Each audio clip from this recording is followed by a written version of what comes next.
And in my situation, going through an experience with paralysis, it just forced me to do that on a very deep and ongoing level.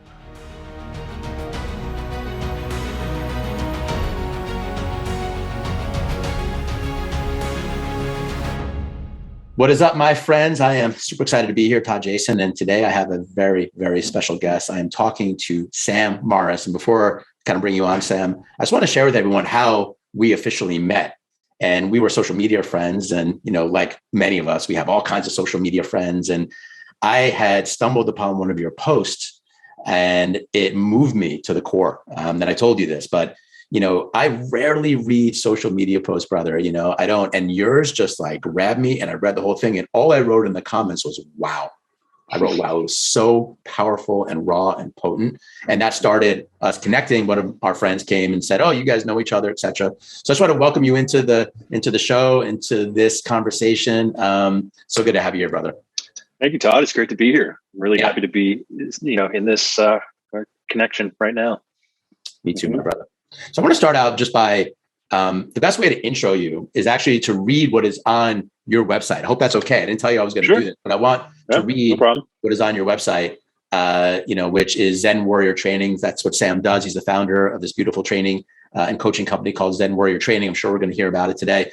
But this is what he says. Okay. It says, life could have destroyed me, but I fought back relentlessly. In 1999, I was almost killed twice. The first time was in July while leading a cycle trek for teens across the US. A tractor in rural Missouri came within inches of running me over. The second time was later in November. A car wreck caused by a drunk driver almost killed me, but instead it left me paralyzed from the waist down. At the time, I didn't know which was worse, death or paralysis. I suffered in ways that most people would consider unfathomable. I was forced to dig deep to discover a power that I didn't know I had in me. Through it all, I was given a valuable gift, the gift of learning how to transform my deepest challenges into wisdom and purpose and teaching others how to do the same. Okay. And then more than 2 decades later, Sam is now blessed with the opportunity to mentor world-class leaders in art, science, wisdom, and personal awakening and creating success on their terms. So Sam, first off, so freaking great to have you in here. And the first question I want to ask you has to do with this sentence, which is, the gift you were given of learning how to transform your deepest challenges into wisdom and purpose. Okay, I want to dive in with you there and understand how you did that and what that has meant for you in your personal journey. Well, we could discuss that for the next few years, I suppose, but we'll see if we can scratch the surface a little bit. I think that wisdom, it's no new principle that wisdom emerges, the light emerges from the cracks in the darkness.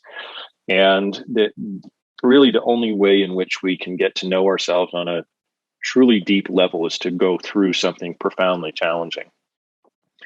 Otherwise, it's very easy to stay at a sort of a level of consciousness where you never truly question who you are. You never are forced to really question what you're capable of. And you might know yourself through more of a sort of an intellectual framework of understanding yourself, understanding your interests, thinking about the things that you like and you don't like, what resonates with you and what doesn't resonate with you, what you believe and what you don't believe, et cetera, et cetera. Or you might identify largely with your education or social status in some way. But a lot of how we identify isn't actually who we really are. And the deeper levels of who we are, we can only discover through being tested in some way, through going through some type of initiation rite of sorts. And in our culture, obviously, we don't have those types of structures. We don't have those types of initiation rites.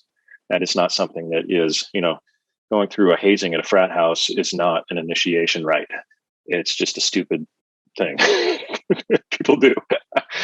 But life can give you those initiation rites. It can, when life puts a certain amount of pressure on you to adapt, you just either you adapt to it into new circumstances, or you hold on to the way that you thought that things needed to be and how you thought you needed to be from your experience from the past, which will break you. It will only break you if you hold on to that past version of yourself. You have to update to what is present so that you can begin to design a new future. And in my situation, going through an experience with paralysis, it just forced me to do that on a very deep and ongoing level for every moment of every day for the last 22 years. And I still do this all the time with myself, right? It's not about sort of a one-time deal. It's not about you suddenly sort of wake up and realize who you are or why you're here or whatever. It's not so much it's not a destination as much as it is a practice in letting go on a regular basis of the notions of who we have become if we wish to become something greater than what we have already been.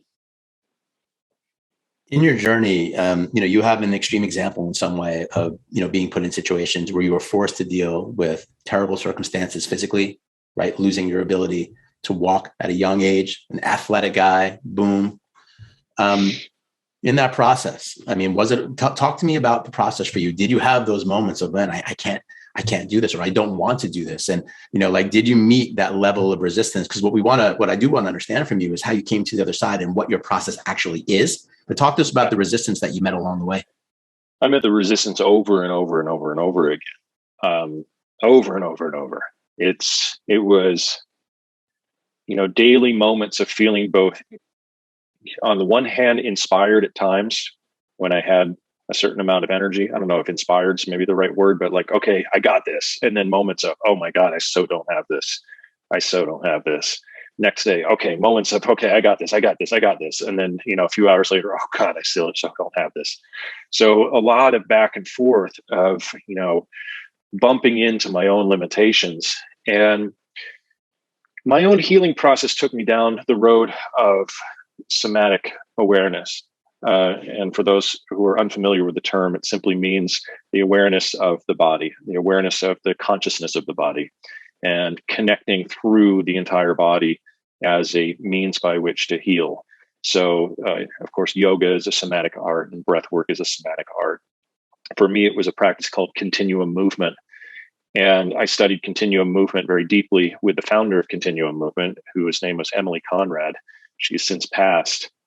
But I studied that work with her very deeply for a number of years. And I would turn my attention inside my body, and I would use all of the resources that I had physically, such as sound creation to change resonant frequencies inside my body, breath to be able to move energy differently, subtle micro movements or undulating movements.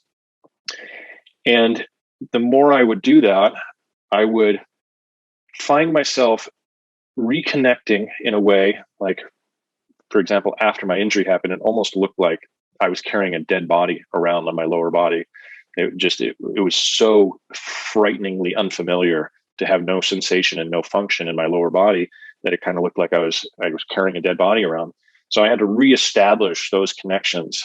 I had to bring my awareness in on a subtle level into those parts of my body to reestablish a sense of physical wholeness. And in doing so, as I also did that, that was also reestablishing a sense of groundedness and connectedness, and taking away, shedding layers of trauma and shock from the body, because it is the body that's holding the trauma and the shock. It's not actually the mind that's holding trauma and shock. The mind expresses where the body is holding trauma and shock, but the trauma and shock is inside the body.